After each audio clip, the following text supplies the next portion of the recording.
Good evening, everyone, and welcome to the virtual Family Council meeting. My name is Jamie Rose. I'll be your virtual Family Council coordinator. We're going to review our confidentiality statement. Please refrain from using the name of your loved one. Do not name specific facilities. Please use a nursing home or the personal care home to present to the group. If you need assistance, please use the chat feature to state which county you are in, and we will get you connected to your assigned ombudsman. These calls have public access and are designed for family members and friends of residents in long-term care facilities. Our meeting agenda this evening, we're gonna actually get our virtual meeting tips from Jay, and then we're gonna turn it over to Jocelyn Bogdan from the National Consumer Voice. She's gonna talk to us about the new CMS visitation guidance, and then I'll review our upcoming meeting topics. So without further ado, I will turn it over to Jay, and he will give us our virtual meeting tips. Thank you, Jamie, and good afternoon, everybody. You have all been placed in mute upon entering. We'll open the lines in a bit so that you're able to share. If you'd like to speak or have a question, please use the raise hand feature. That's along the bottom of your screen. Once you raise your hand, we'll know to acknowledge you and unmute your line. If you hover your mouse near the bottom of your screen, you'll see the Participants tab. That can be expanded if you'd like to see that. The chat feature is at the bottom of your screen as well. Once you maximize it, you will be able to send questions to the chat moderator or others during the call. Closed captioning is available during the call. To enable this feature, push on the CC icon at the bottom of your screen and choose to enable closed captioning. If you need to step away, you can stop sharing your camera by clicking on the camera icon at the bottom of the screen. You can click on it again to resume sharing your camera. And if you have any concerns or complaints, they can be directed to me at the State Ombudsman Office. My number is 717-783-8975, or by email, that's capital LTC-ombudsman@pa.gov. Jamie, back to you. Thank you so much, Jay. And at this time, I'd like to turn it over to Jocelyn Bogdan. She is the Program and Policy Specialist for the National Consumer Voice for Quality Long-Term Care. Welcome, Jocelyn.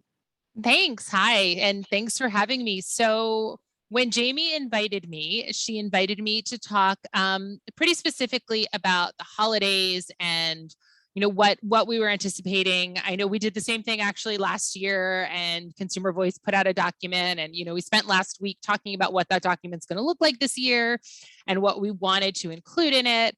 And then on Friday, CMS released updated visitation guidance. And so I'm actually going to speak quite a bit more about that today than the holidays, but I think the two go together very well because I think the updated guidance really changes everything in a very positive way and will change a lot about what we thought the holidays might look like for people who are living in long-term care. Can we go to the next slide? So I added a snowman. My daughter was very proud of me. Just in time for the holidays, the guidance has been updated. And, I think a couple important things to know about it is, one, you are able to visit facilities at all times with no restrictions, and residents are able to leave facilities and come home. Now, there are still some issues with that we'll get into later, particularly if the resident is unvaccinated, in terms of what that means when they return to the facility. But if a resident is vaccinated, then they should be able to leave and come back and come and go really without any issues. We're very excited about this guidance. I do want to mention that this guidance is really for this moment in time. The way CMS described it is based on the very high number of nursing home residents who are vaccinated, and based on the high number of staff vaccinations, in addition to the new requirements for staff vaccinations and the currently plateauing and lowering cases. They felt it was time to restore visitation in this way. We at Consumer Voice have felt for a long time that it was time to fully restore visitation and get rid of all of the guidance. But this goes a long way towards doing that. But I do just want to mention that the way it was phrased, this is not necessarily the end. Things can change again. But I think it's hard to put the genie back in the bottle. So I think this is a really positive change. Next slide.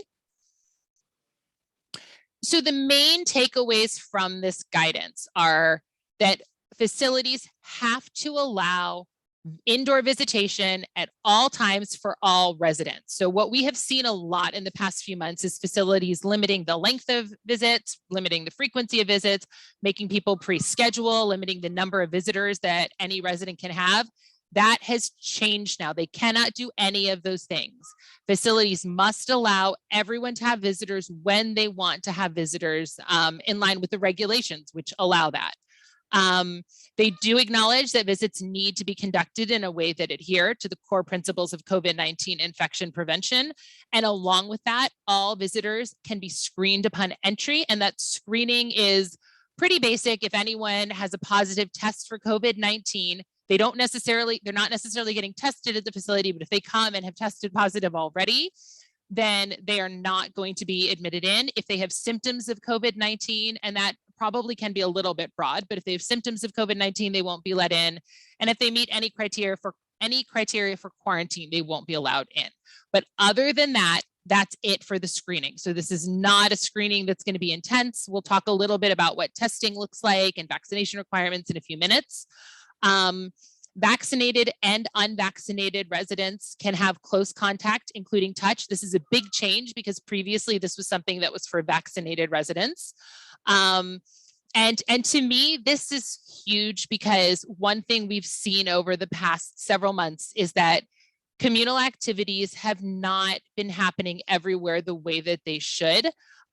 So I'm really glad that the CMS guidance again notes that this should be happening for everyone at all times. Communal activities, communal dining is back, but they do acknowledge that the safest approach is for everyone, regardless of vaccination status, to wear their masks.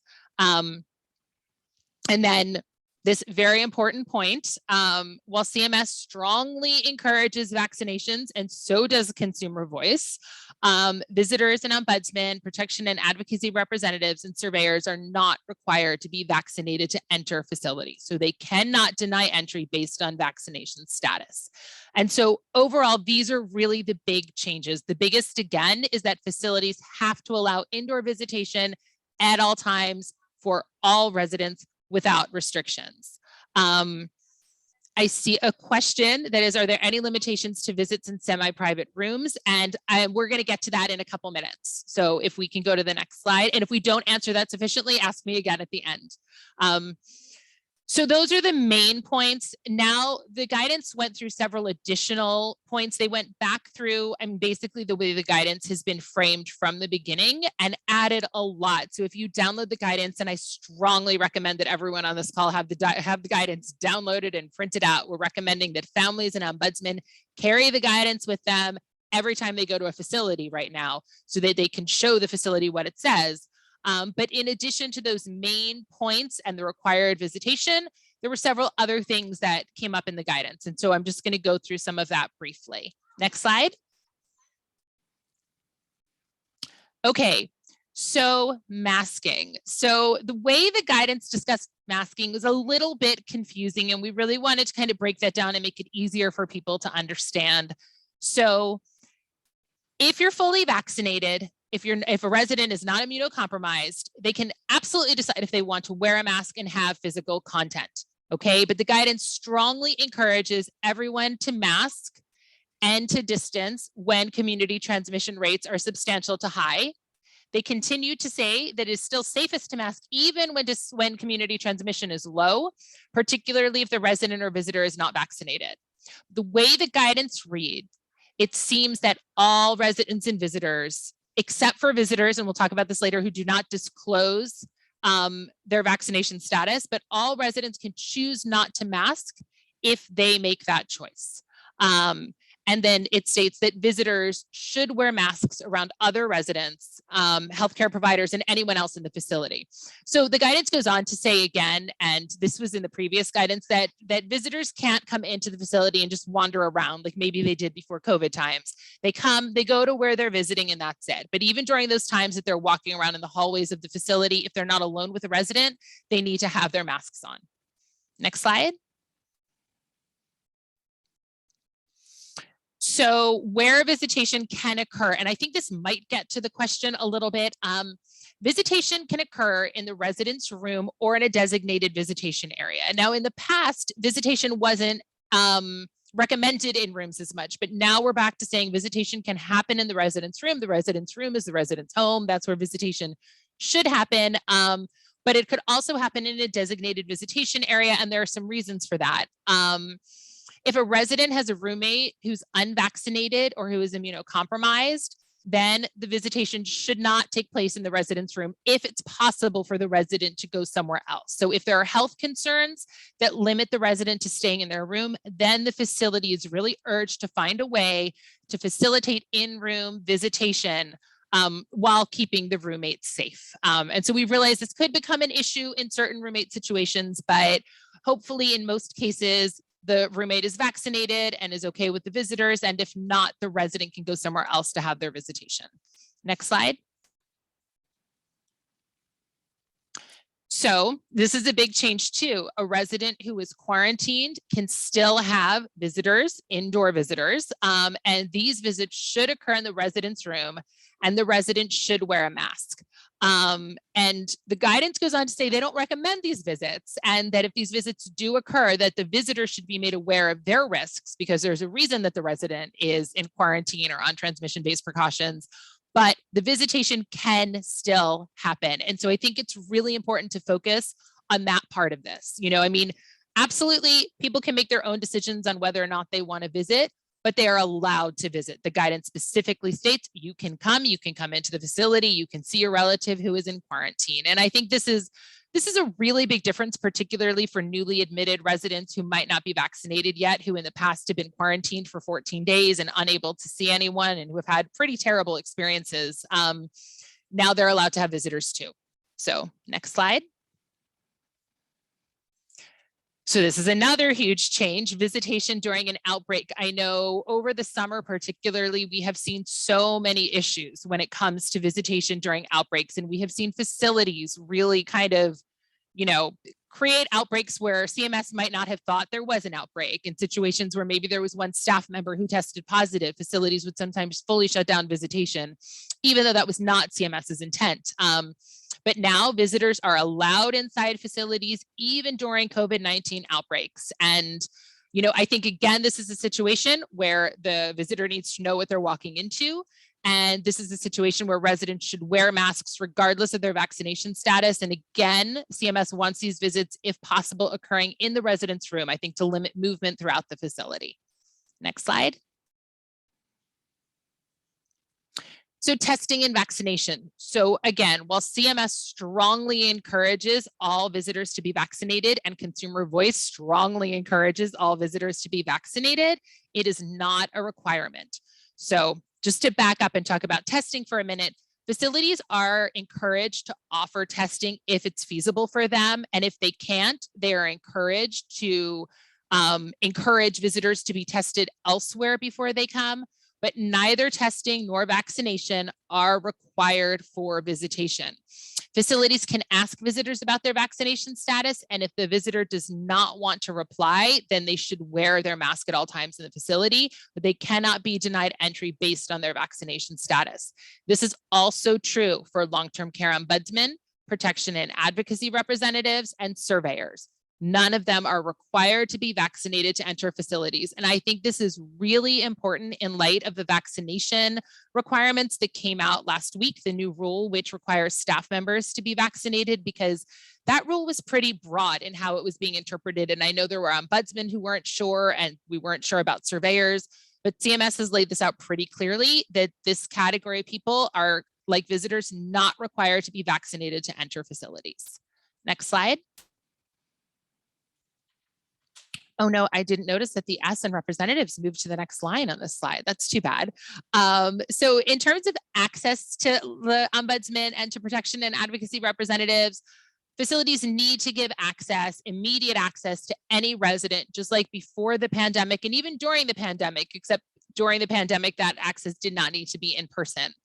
And again, if a resident is in quarantine or if they're on transmission-based precautions, then the ombudsman and the resident or the representative, the P&A representative, needs to know the risks of visiting, and those visits should occur in the resident's room. Facilities also need to allow alternative communication the way they have in the past with the ombudsman if the resident chooses not to have that in-person visit, and facilities must comply with all federal disability rights law. And there were some interesting things in the guidance regarding masking when it comes to this. So if a resident, for instance, cannot remove the mask by themselves or, is having issues, they might not need to mask in all situations. The facility cannot put a mask on someone who is unconscious. Well, that seems ridiculous. I'm sure it has been happening. And so there are good things to look at in terms of the guidance when it comes to what the rules are with disabilities and masking. Next slide. And so this is, I think, mostly the same, that healthcare workers are still allowed to enter facilities unless they are on a work exclusion based on their COVID-19 status. Anyone coming in to assist a resident with a transition back into the community should be immediately allowed.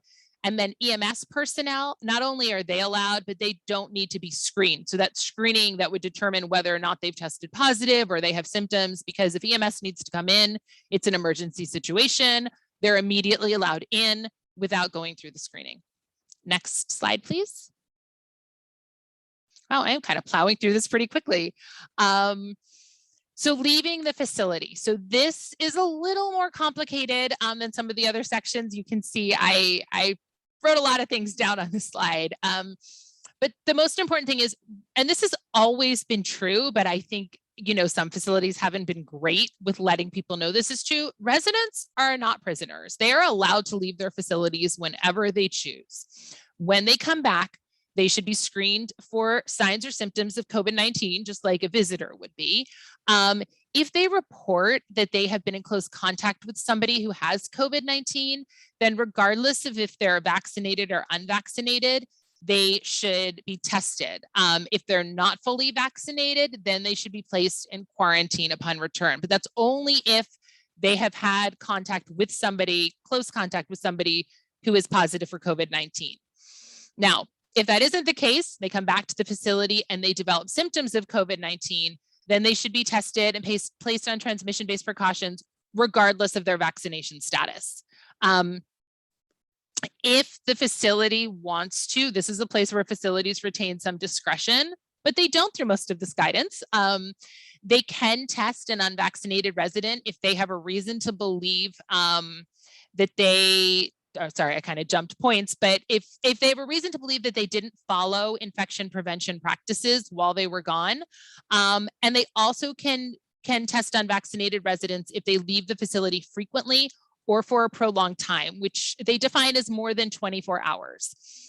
Residents should all be monitored upon their return, and residents who leave for 24 hours or longer can be treated as new or readmissions as recommended by the CDC. And so this is where vaccination status becomes important.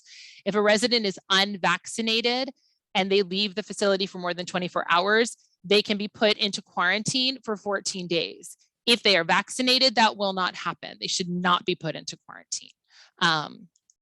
Next slide. And this is my final slide. On Thursday, we are going to be having a webinar explaining this guidance. I'll be really honest with you guys. You're kind of the dress rehearsal. These are a lot of the slides that we're going to be going through. We might break them up a bit more on Thursday, but we just wanted to throw all this out there for you guys really quickly because this just came out on Friday and we wanted you to be the first ones to know. But our webinar on Thursday will go into this and it will give everyone the opportunity to ask questions to all of our staff about this guidance. We've had a couple more days to dig into it. And I think that's my last slide. So I'm happy to take questions. I see some questions coming in the chat. And then I'm also really interested in hearing from all of you. I know it's only been like 2 or 3 days since this guidance has come out, but if you've already seen changes in your facilities, if you're hearing about pushback from families who are having problems getting into facilities, sort of what the status is right now on the ground. So I am happy to take questions. And again, I saw some come into the chat, but I didn't really look at them that closely. Jocelyn, we have Linda Lupp. She is asking, is there any limitation to visits in semi-private rooms? So again, so the limitation there would be if the roommate is unvaccinated or if they are immunocompromised, then it is recommended the visitation not occur in the room and it occur somewhere else in the facility. We do not know. And one of my first questions was, what if the resident's roommate just doesn't want visitation in their room? And the guidance does not speak to that. So I think that's going to be a matter of discretion. But the guidance does say if the roommate is unvaccinated or if they are immunocompromised, then the visitation should take place elsewhere.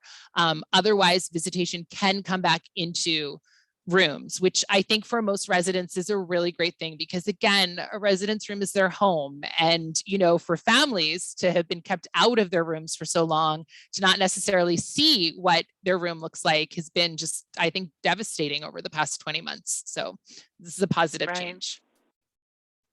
Okay, the next question from H. Edmund Peterson. Should we send in a copy of our COVID vaccination certificate to the Department of Aging? I don't know. I don't think it's necessary because right now vaccinations are not required for visitation. And I think if you're a visitor or ombudsman and you go to the facility and you say you are vaccinated, then that is enough. If you go and you say you are not vaccinated, then what that means is you'll have to keep your mask on throughout the facility. But right now, according to the guidance, that's really all that it is that distinguishes it. That might change, but as of now, that's what the guidance says. I'll jump in here too. Okay. That's part of our Pennsylvania guidance. If you're a ombudsman representative, we actually are having them, the mentors, upload those into Ombuds Manager that they're vaccinated. That's a good idea. Me personally, like, not speaking for Consumer Voice, although ombudsmen should be vaccinated. Visitors should be vaccinated to go into these facilities because we're dealing with a compromised population. People should be vaccinated, but it is not required at this time. And so for the federal guidance, you don't need to show proof of vaccination to enter. Okay. Couple of questions from I. Patel. Is a facility required to notify visitors if any residents or staff have tested positive and residents may have been exposed? That is a good question. I think the answer, I'm just going to double check the guidance, because in a lot of situations, what the guidance says is that visitors should be made aware of the situation before they visit. That's if somebody is placed in quarantine or on transmission-based precautions. And I just want to double check. Yes. So visitors should be made aware of the potential risk of visiting during an outbreak investigation. If there are positive cases in the facility, that's going to be considered an outbreak situation where they're going to be testing other people. So before visiting, visitors should be made aware that that is the situation that they're walking into, so they know what they're getting into. So yes. And then another question from I. Patel. Are temporary personnel at facility required to be vaccinated? Are boosters required? So as of right now, so that actually isn't as much part of this new guidance as it is the vaccination rule that came out last week. Yes, temporary staff, I believe, are required to be vaccinated. And again, the definition of what a staff member is was so broad in that rule that had this guidance not come out, I think most ombudsmen and other people were thinking they needed vaccinations. And my feeling was even essential caregivers who came into facilities might have been required to be vaccinated. But this guidance makes it very clear that that is not the case. But temporary staff members, yes. And what was the second part of that question? Sorry. Oh, boosters. That's all right. It was boosters required. No, so I think this is because the definition of fully vaccinated is defined by the CDC. And at this time, the CDC describes full vaccination as 2 shots of the mRNA vaccines or 1 shot of Johnson & Johnson. And so the rule regarding vaccination status of staff members states that, I think the date, I don't remember if it's January 4th or 5th, but by that date, you need to have either 2 shots of the mRNA or the 1 shot of Johnson & Johnson to be considered fully vaccinated. However, there is a process that all facilities will be setting up to monitor and note all staff who have received their boosters. So the fact that that's in the rule suggests to me that they're ready for the definition of fully vaccinated to potentially change in the future. But as of right now, staff do not need to have booster shots. Okay. Bev Silgis asked if the CMS guidance will be sent out in a follow-up email, and Jamie did respond that we will be sending that information in the morning. So from I Patel, does guidance, quote unquote, mean facilities must comply or get a citation? Yes. So this guidance, I mean, yes, I think where we may see some issues is if there are states that try to implement something else, but the way this guidance was written suggests that facilities should work with their local health departments to implement it. So I think the assumption is that everyone is going to be expected to get on board. This is the federal guidance. And yes, if the facility is not following this, then you go to your ombudsman, you file a complaint with your state survey agency, and they will receive, I can actually find the language. And this language has been there in the guidance, but it hasn't, been that enforced. But now I think it will be. And it says resident has a right to receive the visitors of his or her choosing. This is basically from the original regulation at the time of his or her choosing, subject to their right to deny visitation when applicable. And if they do not do this, then it constitutes a potential violation and the facility will be subject to citation and enforcement actions. Thank you. From Carol Diefenbach, if the facility has COVID, would the facility have to wear goggles and gown, gloves, in addition to a mask? So that's an excellent question. I think this might be a little bit facility specific. And I think what would probably be encouraged is for the visitors to do and follow the same protocols that the staff are following. There's nothing in the guidance that suggests exactly what the protocols will be in those situations. But if that's what the staff is doing, then I think it would be recommended that people who come into the facility do the same. And again, I think this is a situation where this is really up to the visitor. If you choose to come into the facility, then you will have been pre-warned that there's COVID in the facility, and you're making that choice to enter and do what you need to do. I can tell you the facility will not be providing you, in most cases, with goggles and a gown and gloves. So that will, sorry. How are you? So yes, I mean, I don't think it's a bad idea. If I was walking into a nursing home that had COVID in it, I would probably want to wear all of those things. But I don't know that it will be required. Thank you. Question from Pamela Malone. My mom is in a broad chair and on hospice. She has a roommate, so we have no privacy during our visits. How do I pursue with the nursing at home? So that's a good question. And that is a problem when now we're seeing potentially that visits are going to go back into rooms. But the guidance says in a resident's room or another designated visitation area. So if you are someone who, I mean, you deserve to have privacy on that visit. If I mean, it says that she's on hospice, so it might be hard for her to move to a designated visitation area. It might be possible for the roommate, if the roommate wants to go to a communal activity, or if you want to take it upon yourself to schedule at a time when the roommate might be dining or something like that to get that privacy. I would recommend talking to the facility and talking to your local ombudsman to see how the facility can accommodate you. Excellent.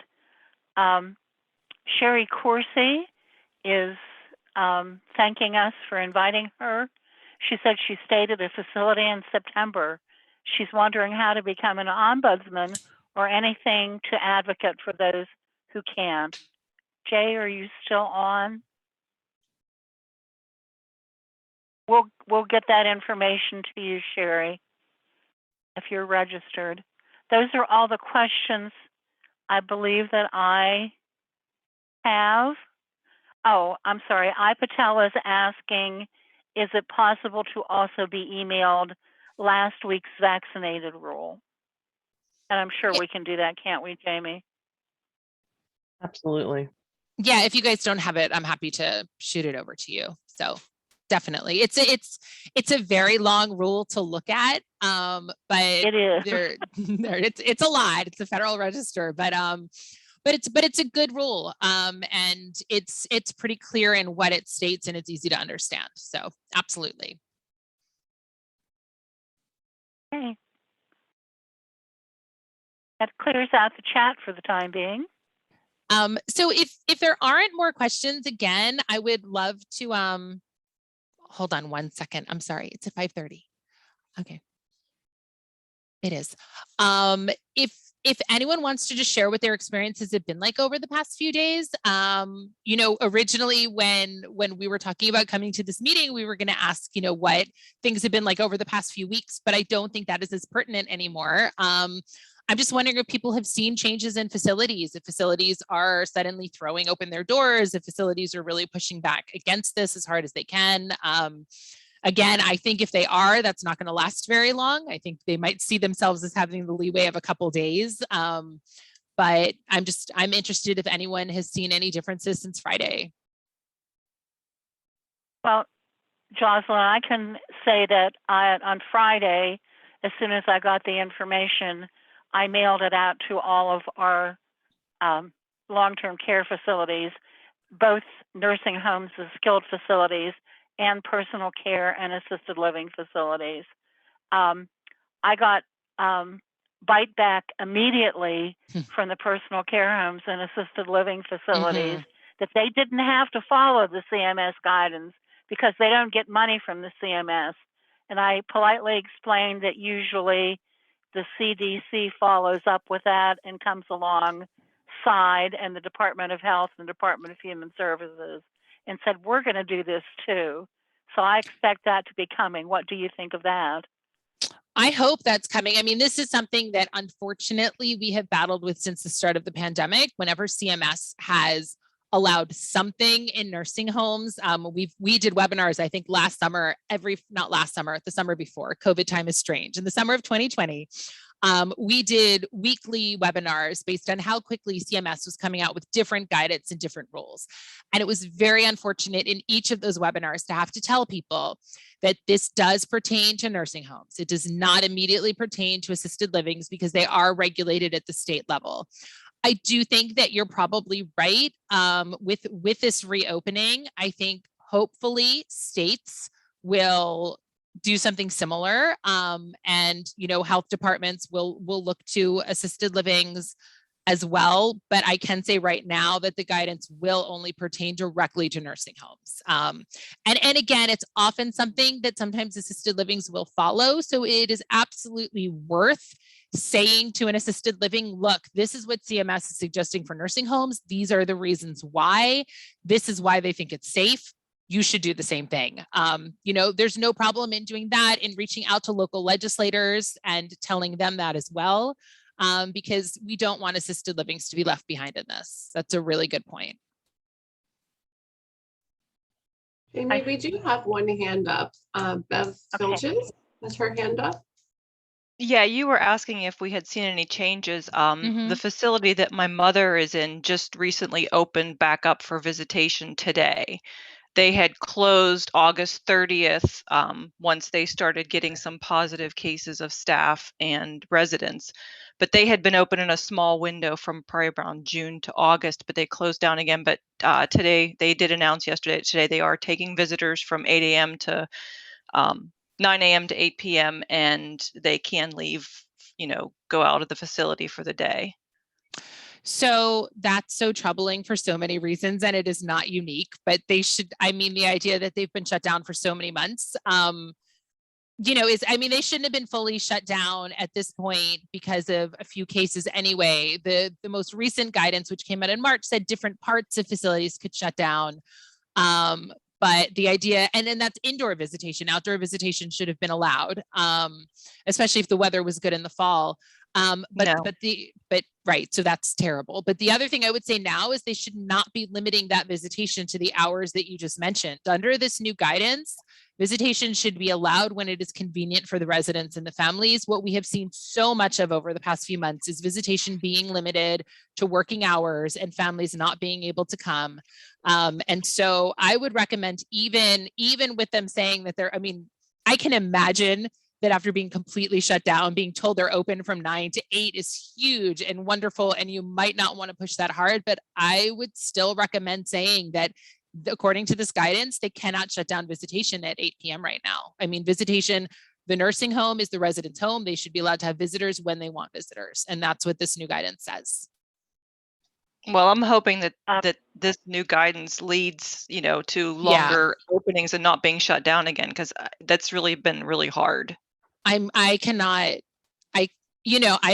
don't have a loved one in a nursing home right now. I have just talked to so many families who do over the past 2 years. I cannot imagine how hard it has been. And according to this guidance, they cannot shut down again. They cannot shut down for a positive case. They cannot shut down for 10 positive cases. And so I hope it doesn't happen again. And if it would, do I reach out to the ombudsman for my county to get help? Yes, you reach out immediately to your ombudsman, you talk to them, you file a complaint with the state survey agency immediately, because they're not allowed to do that now, and they're violating your mother's right to visitation when they do. So yes. Okay. Thank you. Yeah, I'm so sorry. I don't know. It's terrible. We wrote a letter at Consumer Voice to CMS. I believe it was dated June 11th, telling them that they needed to fully restore visitation then. This is as close as we've gotten, and I think it's really close. I want to caution people that it is not everything, and it is not yet perfect, because it's not just throwing the guidance out the window and saying all of your rights are back, but it's very close to that. And so we're really hopeful at this point. From Pam Malone in the chat, Jocelyn, she says, we are vaccinated, yet facility required us to be tested again today before seeing mom. So if that is a nursing home and not an assisted living, then you should reach out to your ombudsman immediately, because according to this new guidance, you do not need to be tested to enter the facility. They are not allowed to do that at this point. Thank you. Mm-hmm. From I Patel, my husband is on a lockdown unit, dementia personal care home. What requirements do such facilities have for COVID infection notification, vaccination requirements, etc.? So if it's not a nursing home, then I'm going to turn that over to somebody else on this call to talk about what rules there might be in Pennsylvania right now, because if it is not a nursing home, then it is not going to be overseen by CMS at the federal level, and it will depend on state laws.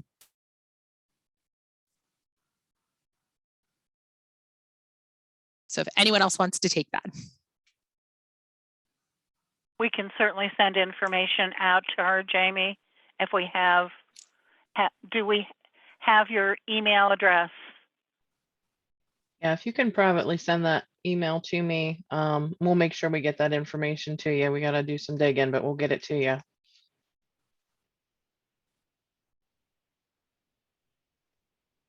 Anything else? I sent a former employee and a good friend yesterday with the guidance in hand to visit her mother-in-law, who she has been trying for months to get compassionate caregiver status for. Mhm. They turned her away at the nursing home, and she stood outside and demanded to speak on her cell phone to the administrator, whose last day is this Friday, and Oh, he wow. has nothing to lose by letting her go in to visit her mother-in-law. Yet they would not, and she was admitted today. She was allowed to go in today. Wow. So we were a day early, I guess. So first of all, what you just said, I just want to encourage everybody to do that. Print out the guidance and take it with you. I think that is so, so important, because if you don't have it with you, you can't prove very much. If you don't have a printer, at least pull it up on your phone before you go. But you want to have that guidance in hand, because you're right, they're wrong, and that's as simple as this is. If you're going to a nursing home, you need to have the guidance with you. And I will add that we have been working on a summary, which is very similar to the PowerPoint that I just went through with everyone. But we're going to be putting that out on Thursday when we have our webinar at Consumer Voice. And what we did in that summary was, as you could see sort of in the PowerPoint, we tried to attempt to take some of the language that is in the guidance and make it a little bit easier for people. And I would recommend that you have that with you too. And we can send that, Jamie, to you guys when it comes, when we put it out. But I think having things, sometimes facilities, honest to God, they just don't know. They don't follow the guidance, and maybe not the people who are in charge of the facilities, but staff members who are answering the door or who are there or answering the phone, they don't always know what the current guidance says. You need to tell them, and that's not fair, and that's not the way that it should be.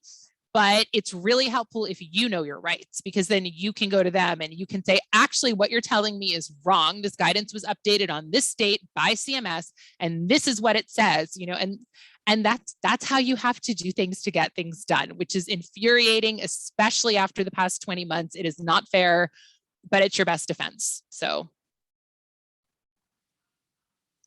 print it out.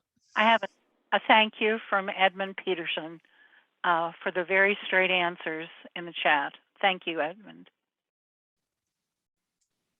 Absolutely. Thank you so much, Jocelyn. I don't know what we'd do without you guys at the Consumer Voice.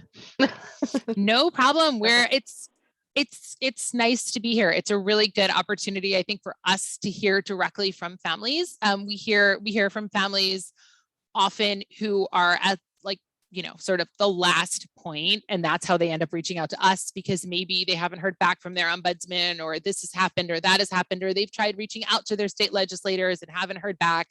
And so then they reach out to us. And unfortunately, a lot of times we tell them, you've got to keep at it. You've got to just do these things again, and you have to keep pushing. But it's a great opportunity when we can come here and hear some of your stories directly, so we get a sense of what is happening in the wider world. So thank you guys so much for having us. Absolutely. Lots of thank yous in the chat as well. Great. Yeah. Thank you guys for having me today. All right. Hey, get those ovens fired up. We're taking turkey and pies on Thursday. There we go. All right. We'll just review our upcoming meeting topics. We have 2 more meetings left to finish out the year. On November 30th, we are going to hear from Eric Goldwyn. He's from the Long-Term Care Community Coalition. He's going to talk about the latest nursing home report and Long-Term Care Community Coalition's Nursing Home 411 Data Center. So we're looking forward to that. He has a lot of great information. And then our last meeting of the year is going to be on December 14th.